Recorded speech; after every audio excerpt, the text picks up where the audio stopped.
na gọọmenti jonjo na ndị Igbo do na akwụkwọ adị eje ọfụma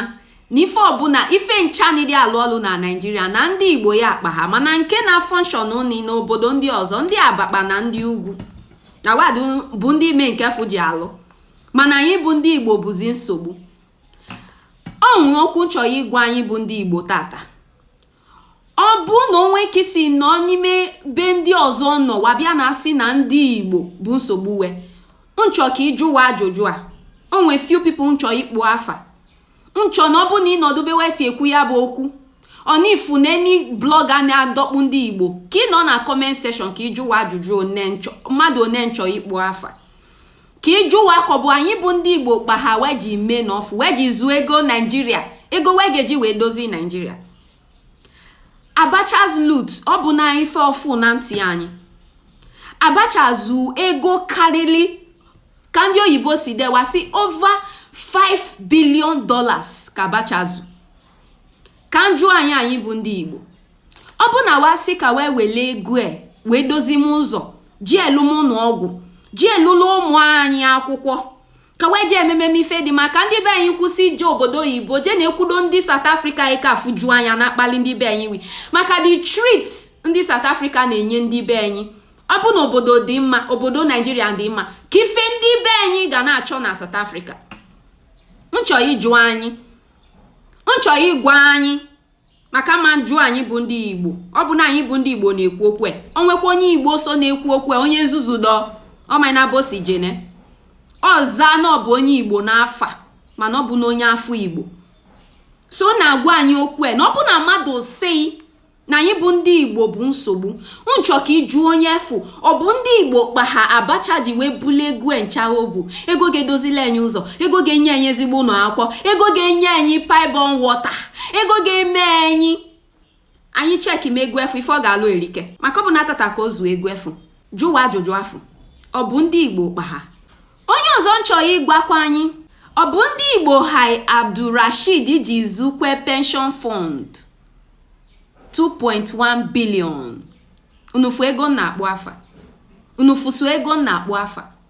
wege ezu ego wege ezu nwantere onye Igbo zu ego mba ọ bụ ndị Igbo kpa ha Abdulrasheed ji wee zuo ego ozu ego wege ji ime obodo ka ọ dị mma wee zuo na 40 na akpa. Ọ bụ na onye shikwa ya afa si na anyị bụ ndị Igbo ya bụ nsogbu nchọ ka ịjụwa ajụjụ a. Ọ bụ ndị Igbo kpa ha ọ bụ ndị Igbo ya si Abdulrasheed ka o je ga-eweli pension fund maka da pension fund ọ bụ na sọ ndị Abakpa ọ ndị ugwu ọ ndị Igbo siso ya enwe ego efu obodo Nigeria ncha all tribes na Nigeria bụ ife nwe ego pension afọ ego ndị kamaga nka ga-eji neta onwe wa anya ofu onye amabulesi ụnọ. Ọ bụ ndị Igbo ya akpa ha ife ndị a na-elisi nchọkwa ka anyị na-ajụwa ya is very necessary ka anyị ajụwa ya. Ọ bụ ndị Igbo ya akpa ha. Ọzọ nchọkwa ịgwakwa anyị bụ ndị Igbo na onye dọkpụkwa anyị na onye dọkpụ ndị Igbo ka ịjụwa ka ọ bụkwa ndị Igbo ya emeela meka Farouk Lawal weli bribe $500 for fuel subsidy. Ọ bụ ndị Igbo bụ ndị si akoje ga-eweli bribe unu ma na ego efuzikwe ego wegeji mee ka fuel dịla onye ọbụla na mma maka ọ bụ na fuel dị very cheap ife amadi agala kosi agala anyị na ya n'afịa kịta onwe n'ife ni dị agala ni ma ose what you cannot think of na agala kịta n'afịa onye ka anyị ka akpọmafa onye ikwu onye ịgwa ịta ikpokpo n'afịa wasi na fuel agalaga eziokwu li fuel bụ ife jido ife ncha maka na ọ bụ na wachọ ibu onions from bewe buba ha fuel ka we geji bu ebia ndị na-akụ rice wachọ ibupụ n'ugbo wachọ ibupụ n'afịa ndị gwe n'afịa chọ ibupụ ni na store wherever fuel ka we geji bu we ma bu n'isi trek me ma akpụ kwa we go diesel we kwa engine akpụ unu fukosi affect isi ife ncha agala maka ifiri ifue. Ọ bụ anyị bụ onye medis lawmaker Farouk Lawal ọ bụ anyị bụ onye si ọ bụ ndị Igbo ya si akonali bribe $500 ọ bụ anyị bụ ndị Igbo $500,000 jari ọ bụ anyị bụ ndị Igbo ya si akonali bribe afọ ego wee ga-eji dozie obodo wee zusie wasi na anyị bụ ndị Igbo dọ anyị ma meshidu anyị ga na-ekwu money sọtụ n'unu anyị ga na-ekwu o anyị ma meshidu unu ama pichikwa ya ọnụ ka ife meni na 2023 election ọ bụkwa onye Igbo ya bụ INEC chairman ọ bụ ndị Igbo ya si ka Bivas alụ n'ọlụ wee nwere ike ga-upload vote ndị mmadụ